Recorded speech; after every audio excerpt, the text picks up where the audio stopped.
The journey of 1,000 miles begins with a single step.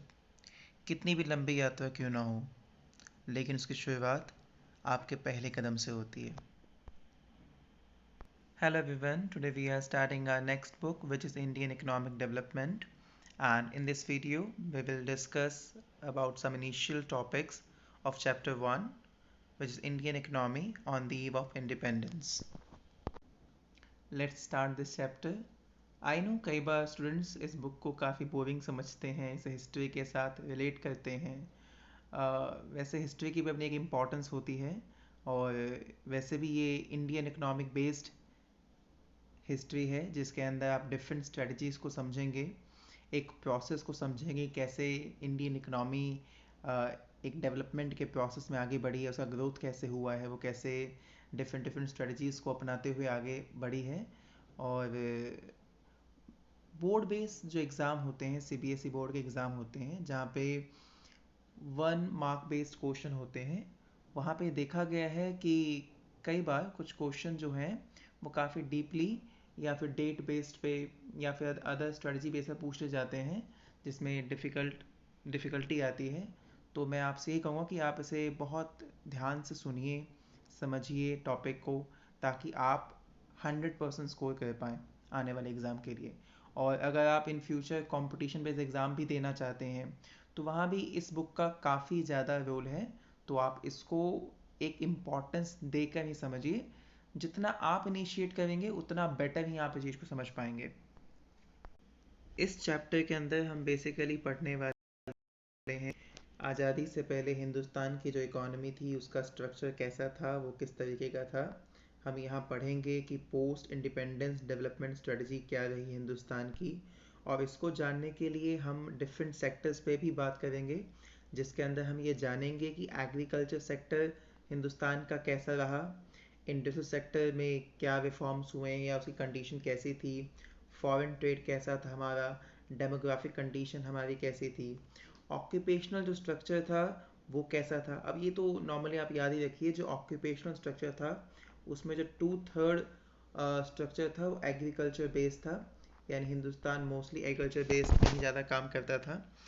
Infra कैसा था हिंदुस्तान का, क्या कोई ब्रिटिशर्स के द्वारा कुछ पॉजिटिव कंट्रीब्यूशन रहा इंडियन इकोनॉमी के अंदर या फिर नहीं. तो ऑल ओवर हम ये जानने वाले हैं इसके अंदर कि 1947 से पहले, उससे पहले हिंदुस्तान की इकोनॉमिक कंडीशन क्या थी, हिंदुस्तान था कैसा उस समय जब हिंदुस्तान मिला हमें आज़ादी के बाद, तो उसकी उस क्या कंडीशन के अंदर हमें मिला. और फिर हम धीरे धीरे समझेंगे आने वाले चैप्टर्स के अंदर कि हमने कैसे उससे ओवरकम किया, हमने कैसे ग्रोथ लिया, कैसे इकोनॉमी को इतना आगे बढ़ाया, क्या क्या स्ट्रेटजी हमने इस्तेमाल की, क्या गलतियाँ की, क्या अच्छाइयाँ हमने एक्सेप्ट की उस जगह पे, क्या क्या किया. हम इस बात को बहुत डिटेल में यहाँ पर पढ़ेंगे. बट फर्स्ट चैप्टर में केवल हम पढ़ेंगे कि जो पोस्ट इकोनॉमिक सिस्टम था वो कैसा था. ये तो नॉर्मली हमें पता ही होना चाहिए कि हिंदुस्तान के अंदर ब्रिटिशर ने कब पैर पसारा और कब उन्होंने एक्चुअली में हिंदुस्तान को अपने पूरे अंडर में ले लिया. बैटल ऑफ प्लासी जो 1757 में हुआ, उसके बाद ब्रिटिशर हिंदुस्तान में प्रॉपरली इस्टेब्लिश हो चुके थे, और उसके बाद हमें जो आज़ादी मिली वो 15 अगस्त 1947 में मिली. लगभग 200 साल ही हो गया इस चीज़ को. तो इन 200 साल में उन्होंने कैसे हिंदुस्तान को संभाला, क्या किया. अब यहाँ पे एक जो चीज़ आप देख रहे हैं, एक बार बार इस वर्ड को इस्तेमाल किया जा रहा है, वो है कॉलोनियल रूल या फिर कॉलोनियल पीरियड उस समय कैसा था. कॉलोनी पहले समझ लेते हैं कि कॉलोनी है क्या. एक्चुअली में कॉलोनाइजेशन में होता क्या था. कॉलोनाइजेशन के अंदर दो तरह की इकोनॉमी कंडीशन या स्ट्रक्चर डेवलप हो जाता था, जिसमें से एक इकोनॉमी होती थी फीडर इकोनॉमी, और एक इकोनॉमी होती थी रूरल इकोनॉमी, जो रूल करती थी उस एरिया में. रूल करने वाली इकोनॉमी अपनी इकोनॉमी को बढ़ाने के लिए हमेशा फीडर इकोनॉमी का सहारा लेती थी. एक तरीके से कहा जाए कि फीडर इकोनॉमी के बेस पे ही जो रूल करता था वो अपनी इकोनॉमी को चमकाता था.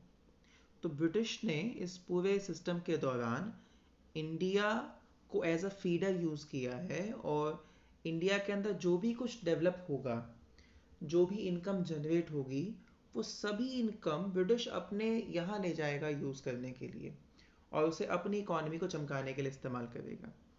इसलिए ये कहीं ज़्यादा बुरी कंडीशन क्रिएट कर देता है। तो कॉलोनियल पीरियड के अंदर यही हुआ था। इकोनॉमी स्ट्रक्चर जो थे वो दो कंडीशन में डिवाइड हो गए थे। एक वो जो रूल करता था, और एक वो जिस पे रूल किया जाता था, जिसे कॉलोनी बनाया जाता था। तो इंडिया को ब्रिटिश ने अपनी कॉलोनी बनाया और उसे एज अ इंडिया को फीडर इकोनॉमी के तौर पे इस्तेमाल किया। इस पूरे पीरियड के दौरान ब्रिटिश ने हिंदुस्तान के हर एक रिसोर्स का पूरे ढंग से इस्तेमाल किया, चाहे वो ह्यूमन रिसोर्स हो या फिर नेचुरल रिसोर्स हो। उसने इन सभी रिसोर्स का इस्तेमाल केवल अपनी इकोनॉमी की ग्लोरी को बढ़ाने के लिए किया, जिससे हिंदुस्तान की इकोनॉमी पे इस बात का बहुत ही बैड इम्पैक्ट पड़ा।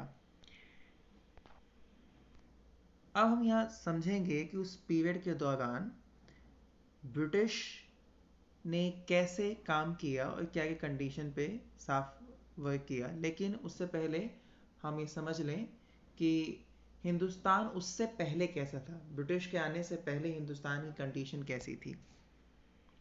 तो जब ब्रिटिश के आने से पहले हिंदुस्तान की कंडीशन, हिंदुस्तान की इकोनॉमी थी, वो प्रोस्पेरस इकोनॉमी थी, वो एग्रेरियन इकोनॉमी थी। उसमें हैंडीक्राफ्ट इंडस्ट्री काफ़ी ज़्यादा इस्टेब्लिश थे। तो सिंपल सा वर्ड यहाँ क्या कहा जा रहा है कि हमारी इकोनॉमी बहुत पहले से अपने आप में एक वेल स्टैब्लिश इकोनॉमी थी। आपको नहीं भूलना चाहिए कि वास्को डिगामा, कोलंबस हिंदुस्तान को ही क्यों खोजने निकले। उन्हें पता था कि एक्चुअली में यहाँ बहुत सारे रिसोर्स अवेलेबल हैं। यहाँ पे जो स्पाइसेस हैं, यहाँ का जो क्राफ्ट वर्क है, ये वर्ल्ड वाइड फेमस था उस समय। इसलिए वो लोग हिंदुस्तान की ओर अट्रैक्ट हुए, हिंदुस्तान की तरफ आने के लिए बढ़े, और हिंदुस्तान का इस्तेमाल उन लोगों ने इसी वजह से करना स्टार्ट किया। तो हमारी इकोनॉमी ब्रिटिश के आने से पहले एक प्रोस्पेरस इकोनॉमी थी। ये अपने आप में इंडिपेंडेंट इकोनॉमी थी, ये सेल्फ रिलायंस थी, ये प्रोस्पेरस इकोनॉमी का पूरा एक सिंबल थी। हमारे पास हर वो चीज़ मौजूद थी जो होनी चाहिए। हमारी इकोनॉमी हमेशा से क्लाइमेटिक जोन की कंडीशन को लेते हुए, या हम जोग्राफिकल एरिया भी देख लें उसकी कंडीशन को लेते हुए, एक बहुत बढ़िया कंडीशन पैदा करती है एग्रीकल्चर के लिए। तो मोस्टली जो हिंदुस्तान के लोग हैं वो हमेशा से एग्रीकल्चर पर डिपेंड रहे हैं। जैसे मैंने पहले आपको बताया था कि हिंदुस्तान में जो 2/3 रेशियो था हमेशा से लोगों का, नहीं हमेशा से नहीं, उस समय जो लोगों का था वो एग्रीकल्चर पे डिपेंड करता था अपने ऑक्यूपेशन के लिए। उसके बाद ये रेशियो 85% के अराउंड पहुंचा, फिर अभी भी हिंदुस्तान के अंदर 57% के अराउंड, ये उससे थोड़ा सा कम, हिंदुस्तान में अभी भी लोग जो है एग्रीकल्चर पे डिपेंड करते हैं। ये इसलिए है क्योंकि हमें समझना पड़ेगा कि इसकी कंडीशन जो है, इसकी जोग्राफिकल जो कंडीशन है, वो भी इस बात को बिल्कुल सहमत, इस बात पे एग्री करती है। हिंदुस्तान का जो हैंडीक्राफ्ट बिजनेस था उस समय वो बहुत ही ज़्यादा फेमस था। हमारा टेक्सटाइल, हमारा मेटल वर्क, हमारे जो स्टोन वर्क थे, ये सभी बहुत ज़्यादा फेमस थे। हैंडीक्राफ्ट बिजनेस हिंदुस्तान का नामी बिजनेस कहलाता है। आज भी जीडीपी का जो हिस्सा है उसका 2% हिस्सा जो है हम हैंडीक्राफ्ट बिजनेस के थ्रू ही कमा पाते हैं। आज भी अगर वर्ल्ड वाइड देखा जाए तो हिंदुस्तान का जो हैंडीक्राफ्ट है वो काफ़ी ज़्यादा चर्चित है, पॉपुलर है, वो लोग मानते हैं, उसे एक्सेप्ट करते हैं, उसकी डिमांड मार्केट में ज़्यादा है। और ये कहा भी जा रहा है, आप मंत्रालय जो है उसे साफ देख सकते हैं, उनके एड्स वगैरह निकलती हैं इस चीज़ को प्रमोट करने के लिए। वो ये बताना भी चाहते हैं कि इसकी डिमांड कितनी मार्केट में, देख हम केवल अभी कमी जो है वो मार्केटिंग को लेकर कमी है, कि अगर मार्केटिंग या प्लेटफॉर्म उन लोगों को मिल गया तो आज भी हिंदुस्तान इस चीज़ से काफ़ी अच्छे ढंग से कमा पाएगा। तो हिंदुस्तान अपने स्टार्टिंग की कंडीशन में, जब ब्रिटिश स्टार्टिंग में आए हिंदुस्तान के अंदर, तो इन्हीं सब चीज़ों के कारण वो हिंदुस्तान की तरफ अट्रैक्ट हुए, इसे कॉलोनी बनाने के लिए तैयार हुए कि हिंदुस्तान को हम अपनी कॉलोनी बनाएंगे। किस लिए? क्योंकि वो अपना इकोनॉमिक इंटरेस्ट साधना चाहते थे, अपना इकोनॉमिक इंटरेस्ट इस जगह से निकालना चाहते थे। कॉलोनियल पीरियड के दौरान ब्रिटिश गवर्नमेंट ने इंडियन इकोनॉमी का पूरा इस्तेमाल किया। उसने अपनी इकोनॉमी चमकाने के लिए इसके हर एक कतरे का यूज़ किया। नॉर्मली आप कह सकते हैं कि हिंदुस्तान का इस्तेमाल कोलू के बैल से कम नहीं हुआ, कि हिंदुस्तान से बना हुआ सारा प्रोडक्ट वो अपने यहाँ ले जाते हैं, हिंदुस्तान से बनी हुई सारी इनकम वो अपने देश ले जाते हैं। तो उसने हिंदुस्तान से उसका प्रोडक्शन भी छीन लिया, कमाने का जरिया भी छीन लिया हिंदुस्तान से, और जो खाने के लिए बचा हिंदुस्तान के पास वो भी अपने देश ले गया, जिसकी वजह से ये economy day by day weak होती गई और इकॉनमी के पास कुछ नहीं बचा। इन सब पॉलिसीज की वजह से जो स्ट्रक्चर था इंडियन इकॉनमी का वो काफ़ी बिगड़ गया, वो ट्रांसफॉर्म हो गया। जहां हम पहले फिनिश गुड को सेल करते थे और उससे इनकम जनरेट करते थे, अब उल्टा हो गया। अब हम रॉ मटेरियल को सप्लाई करने लगे और फिनिश गुड को खरीदने लगे। इस कंडीशन से साफ पता चलता है कि इकोनॉमी के पास वो टेक्नोलॉजी नहीं है, देश के पास वो टेक्नोलॉजी नहीं है कि वो अपने आप रॉ मटेरियल को फिनिश गुड में कन्वर्ट कर सके। तो हिंदुस्तान के साथ यही हुआ। जहां हिंदुस्तान बहुत पहले स्टैंड करता था, जहां वो यहाँ से प्रोडक्शन से जो प्रोड्यूस करता था वो सभी सामान वो विदेशों में भेजा करता था। अरब साइड जो कंट्रीज हैं वो हमारे सामान को आगे बेच के कमाया करती थी। जो हिंदुस्तान के स्पाइसेस थे वो यूरोप में काफ़ी महंगे दाम बिका करते थे। तो हम एक्चुअली में फिनिश गुड को प्रोड्यूस करके आगे भेजा करते थे। लेकिन ब्रिटिश के बाद जो कंडीशन है वो पलट गई, सिचुएशन बिल्कुल चेंज हो गया। अब हम रॉ मटेरियल बेचते थे ब्रिटिशर्स को, उनके देश बेचते थे, और ब्रिटिशर उस रॉ मटेरियल का इस्तेमाल करके गुड्स या सर्विस को प्रोड्यूस करते थे, और उस गुड्स एंड सर्विस को, फिनिश आइटम्स को वो हमारे यहाँ बेचते थे, हमारे मार्केट्स में लेके आते थे ताकि हम लोग उसे खरीदें। और इस तरीके से Indian economy day by day weak होती चली गई। Ruling country not only has a political control over the colony but also determine the economic policies of a dominant country.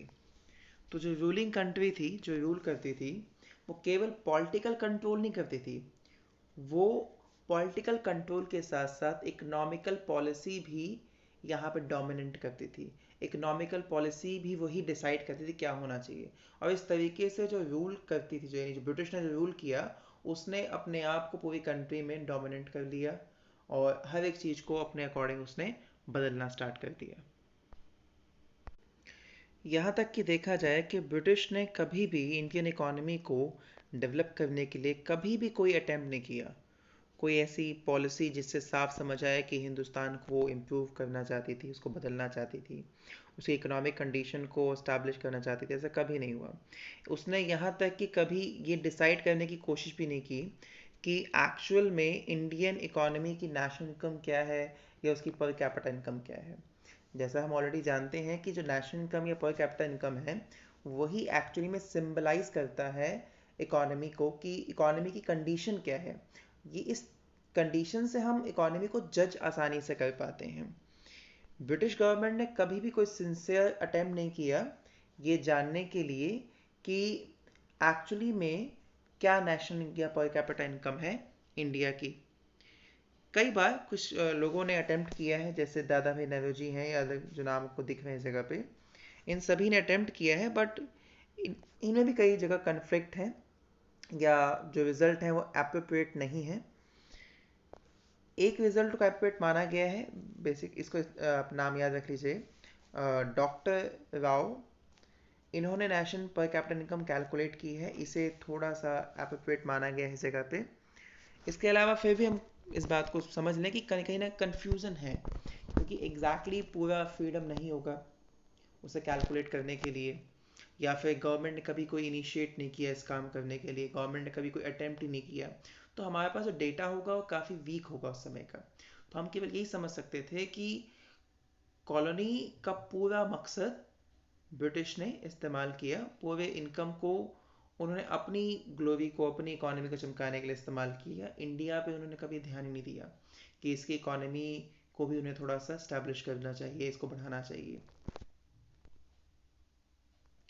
Most of studies revealed the country's growth of aggregate real output during the first half of 20th century was less than 2%, which is very bad condition, and only the 0.5% growth in per capita output per year. हमारा जो per capita ये जो growth हमारा हो रहा था वो भी 0.5%, जो आप अपने आप में साफ दिखाता है कि जो इकोनॉमी की कंडीशन काफ़ी ज़्यादा ख़राब कर दी गई थी। इस पूरे प्रोसेस ने हिंदुस्तान के पास कुछ छोड़ा ही नहीं।